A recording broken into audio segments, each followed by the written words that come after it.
Although there are many theories about the fateful day, it's unknown how exactly the Romanov children were executed. But after examining their remains, historians have suggested a chilling possibility. Though the Romanovs held power for over 300 years, their dynasty ended in a single generation with the last Tsar Nicholas II. Deeply devoted to family and tradition, his misguided and short-sighted decisions not only ended the Russian monarchy, it doomed the entire family to a horrifying end. Tsar Nicholas II, the man who began the end of the Romanovs, was the son of Emperor Alexander III and Empress Maria Fodovna. His father was a strict, imposing ruler who believed in autocracy, while his mother, a Danish princess, brought warmth and elegance to the court. When Nicholas was just 14, he received the shock of a lifetime. He was at the Winter Palace in St. Petersburg when his beloved grandfather, Tsar Alexander II, was brought in following a brutal bombing attack. The family gathered by their patriarch's side as he took his final breaths, and their lives changed forever. Now that Alexander III was Tsar, he not only had to deal with the pressures of ruling, but also of raising his son to one day become his replacement.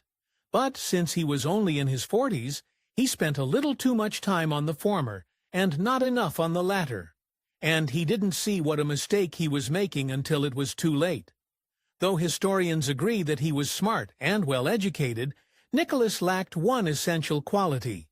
He had trouble expressing himself, and even more trouble making decisions. He lacked the strength and resolve required to lead Russia. Not only was the time to learn quickly running out, he was also distracted. In 1884, at his uncle's wedding, Nicholas met one of the bride's sisters, who also happened to be his distant cousin. Her name was Princess Alex, and he developed quite the crush. Nicholas had to wait 5 long years until she visited St. Petersburg again. And when they reunited, the feelings were mutual. Though he was only in his 40s, Tsar Alexander III began suffering health problems. As he grew more and more ill, it was clear that he needed to set things in motion for his son to rule. And that included giving his approval to Nicholas and Alex's marriage. Within a matter of months, Alexander succumbed to nephritis, leaving his son to step into the role of Tsar. Nicholas had little preparation or inclination to rule, but the weight of the world was now on his shoulders. Growing up, Tsarina Alexandra had been nicknamed Sunny, but her story was anything but. When she was just 6, her mother and her beloved younger sister succumbed to diphtheria. Earlier, her brother Friedrich tragically fell from a palace window before his 3rd birthday. Friedrich suffered from hemophilia, a disease in which the body doesn't produce the agents needed to clot blood, which leaves sufferers in danger of bleeding out from even seemingly trivial injuries. The disease is hereditary, meaning that as distant cousins, both Alexandra and her husband were potential carriers. Nicholas went from losing his father to marriage to ruling an entire empire in a period of months. The coronation of Nicholas II and Alexandra in 1896 was a lavish display of imperial grandeur filled with ceremonies, parades, and celebrations. Moscow was transformed into a stage for the new emperor, with thousands of people gathering to witness the event. But an unexpected tragedy unfolded amidst the festivities. During a feast at Kadinka Field, meant to showcase the new emperor's generosity, crowding triggered a stampede where over 200 people died and thousands more were injured. When Nicholas was informed of the stampede, his response was twisted. He showed no emotion at all. Though advisors told him that it might be wise to put a stop to the festivities in order to show respect, he ignored their pleas. That night, he showed up to a ball in his honor, earning himself an insulting nickname, Nicholas the Bloody, and sparking frustration among his subjects. Just months after the royal wedding, the Tsar and Tsarina announced they were expecting a child. Everyone in the palace eagerly awaited a boy, especially Alexandra herself. After all, the fate of the Romanov dynasty was resting on her shoulders. On November 15, 1895, Empress Alexandra gave birth to a baby girl, Olga. Both Alexandra and her husband were thrilled, even if she was a girl. However, not every Romanov was happy. The dagger Empress Maria Nicholas's mother was appalled that there was no direct male heir and worried about what it meant for the family. Less than 2 years later, Alexandra gave birth to another girl, the Grand Duchess Tatiana. By this time, Alexandra and Nicholas were getting anxious. In 1899, Alexandra was pregnant again and had another daughter, the Grand Duchess Maria. 2 girls in a row might be bad luck, but 3 was beginning to look like a curse. Even Queen Victoria weighed in on the matter, writing, "I regret the 3rd girl for the country." The Romanovs were in trouble. In 1901, they had their 4th and most famous daughter, the Grand Duchess Anastasia.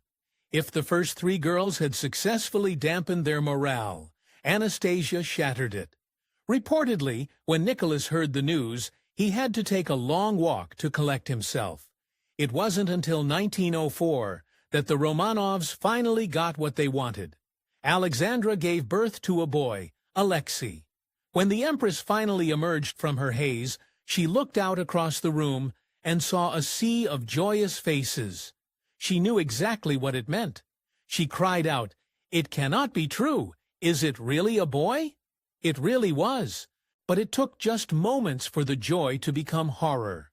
When they cut the umbilical cord, they realized something was seriously wrong. The wound wouldn't stop bleeding. It was the first sign that the worst had happened. Alexandra was a carrier of hemophilia, and she'd passed it on to her only son. The Romanovs were devastated, and they decided to keep their son's condition a state secret known only to their loyal inner circle in order to support stability and peace in their country. By now, nervous exhaustion and her many disappointing pregnancies had turned Alexandra into a shadow of her former self. She ate and slept very little, had swollen feet, and took herbal medicine to strengthen her pulse. She was also addicted to Veronal, a kind of sedative. Cuts that won't stop bleeding aren't the only problems that come with hemophilia. Alexei had other symptoms, but the worst was when internal lesions caused blood to seep into his joints. As his doctor put it, blood destroyed bones and tendons. He couldn't bend or unbend his arms or legs. In those moments, Alexei could barely move without feeling excruciating pain. The family grew desperate, and they found help in a sinister place. Running out of options, Alexandra called for a strange mystic from Siberia, who claimed to be able to heal the boy. His name was Gregory Rasputin, and the Tsarina invited him straight into the royal palace. He prayed over Alexis's withering body, and then a miracle. By the next morning, Alexei was better. While he'd lay in agony before, he now sat up in bed, his fever and swelling gone. From that day, the Tsar and Tsarina trusted Rasputin above all else when it came to Alexis's health, but inviting this mystic into their lives had terrible consequences. With this miracle, Rasputin had fully enchanted Empress Alexandra. She made all her children call him our friend, and further forced them to share their deepest secrets with the holy man, performing makeshift confessionals with him. Soon enough, people started to notice. Not everyone in the palace was under Rasputin's spell. One day, the girls' governess entered the royal nursery and made a concerning discovery. The young girls were spending time with Rasputin, all while dressed only in their nightgowns. Nicholas quite sensibly requested that any nighttime visits to his female children stop. However, that reaction caused his wife to fly into a rage, and she fired the governess who brought the matter up. Rumors flew that Rasputin had not only seduced Empress Alexandra, but also the 4 Romanov girls. One aunt reported seeing Rasputin caressing the girls, and the mad monk certainly had a retinue of other high-born women keeping him company. Whatever the case, the cracks started to show. Alexandra's German heritage made Russians suspicious of her, and her obsession with Rasputin didn't help. As anti-German sentiment rose in the lead-up to World War I, Russian hatred became even more focused on Alexandra and Rasputin. It was about to reach a breaking point. The Tsar wasn't prepared for war, and his troops were already exhausted from earlier conflict. Besides that, Germany was now a machine built for warfare, and Russia was fighting back with sticks. Although Rasputin opposed the war, the mystic claimed to have had a vision where the Russian army would only succeed if the SAR personally took over command. Nicholas listened and took the charge, but it was a huge mistake. It caused massive losses and unrest, kickstarting the downfall of the Romanovs and nearly everyone they loved. Russia had managed to stick with Nicholas through scandal after scandal, but World War I broke even the trust of his aristocrats. They knew something had to change. On December 30th, 1916, powerful courtiers infamously captured and killed Rasputin. When the Romanov children found out the news, a witness said they huddled up closely together on their sofa, crying for Father Gregory. By the end of World War I, the Romanovs' realm was in shambles. Responding to rumblings of revolution, Tsar Nicholas tried to bring his country back under his control. In March 1917, he tried to use his guards to quell unrest in St. Petersburg. But when he ordered them to fire upon the gathering citizenry, they refused, firing into the air instead. With this, the revolution had begun. Within days of this mutiny, the government pushed Nicholas to resign. He agreed to abdicate and formally ended his rule on March 15, 1917. In doing so, he brought over 3 centuries of uninterrupted Romanov rule to an end. But his troubles were far from over. At first, life wasn't so bad for the disgraced Romanovs. While still staying at their luxurious Alexander Palace, albeit under guard, Nicholas and his family could pretend that things were completely normal. Besides, they had an escape plan all lined up. Nicholas's cousin, King George V of England, had already assured the family that they could seek asylum with him. King George V looked nearly identical to Nicholas II, and they were very close. Yet when revolution ousted Nicholas, George dealt his cousin a cold-hearted betrayal. He rescinded his offer of safe haven in England. Historians believe that George was worried that Nicholas's presence would damage his own monarchy. The Bolsheviks shuffled the Romanovs around, moving them to Tobolsk, a great distance from St. Petersburg. The girls ended up catching measles and having to shave their heads. Next, they made the long and miserable journey to Yekaterinburg. After 5 days of camping in the cold, they were happy to be warm and dry again at the Apa TV house. But this would be where they'd meet their dark fate. The Romanovs weren't completely clueless about their prospects. At one point during their captivity, Nicholas and Alexandra urged their children to sew jewels into their clothing in order to conceal them from the Bolsheviks, who were confiscating priceless heirlooms. That way, they'd have valuables on hand if they ever escaped. A good idea in theory, but these precious baubles would come back to haunt them.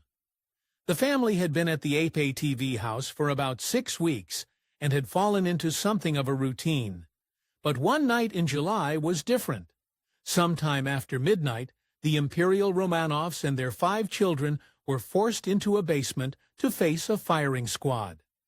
Bullets and gunpowder filled the tiny room, but it was only when the smoke cleared that the soldiers realized the execution had gone horribly wrong. On the night of the execution, the Romanov siblings were wearing their jewel-rusted clothing.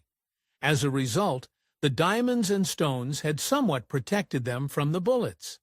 When the Bolsheviks discovered that the children were still alive, they had to painstakingly finish the job. Then they set about disposing of the bodies. When they did, they made an eerie discovery. Each of the Romanov girls was wearing an amulet with Gregory Rasputin's image inside. Even years after his death, the mad monk still had a hold on them. The Bolsheviks threw the bodies of the Romanovs down a mine shaft, and the government didn't acknowledge their deaths for 8 years. This led to speculation that some of them might possibly still be alive. In 1922, a patient in an asylum in Berlin, claimed that she was the youngest Romanov girl, Anastasia. For decades, a woman named Anna Anderson was able to fool the extended family into believing she was in fact Anastasia, and that the princess had somehow escaped execution. While not everyone bought the claims, many did comment on how much she looked and acted like the Grand Duchess. In 1994, experts compared Anna Anderson's DNA to a sample from Anastasia's relative, Prince Philip. The findings confirmed the truth. There was no match, disproving her claim once and for all. Historians now widely believe that Anderson was actually Francesca Szankowska, a mentally ill Polish factory worker. There was a disturbing reason why it was so hard to tell what happened to the Romanovs. Hoping to cover up what they'd done, the Bolsheviks stripped the family of all their clothes, burned them, then doused them in sulfuric acid before tossing them into the darkness below. That was the final resting place of the Romanov family, except for Alexei and one of his sisters. The guards had a plan for them that they hoped would throw anyone searching for the lost royals off their scent. They took the remains of Alexei and one of his sisters and burned them in a bonfire. Next, they smashed the bones with a spade, then tossed them into a smaller pit about 50 ft away from the mass grave. They figured anyone who found the remains at the bottom of the mine shaft wouldn't guess it was the royal family, as the Tsarevich and one of the girls wouldn't be there. Amateur archaeologists discovered the site of the Romanovs' grave in 1979, but they soon realized something was wrong. 2 bodies were missing, one of the girls and Alexei. Rumors persisted for decades that perhaps the boy had somehow escaped until 2007, nearly a century after his death. Researchers found the remains of a preteen boy and a young woman in a fire pit nearby. DNA testing confirmed that the bones had belonged to Alexei and either Maria or Anastasia. Finally, after nearly a century, the mystery of the end of the Romanovs was settled once and for all. Thanks for watching History Expose. If you love uncovering the best stories in history, hit like and subscribe to Keep Exploring with Us. Don't forget to visit our main page, Factate, for more incredible facts about everything.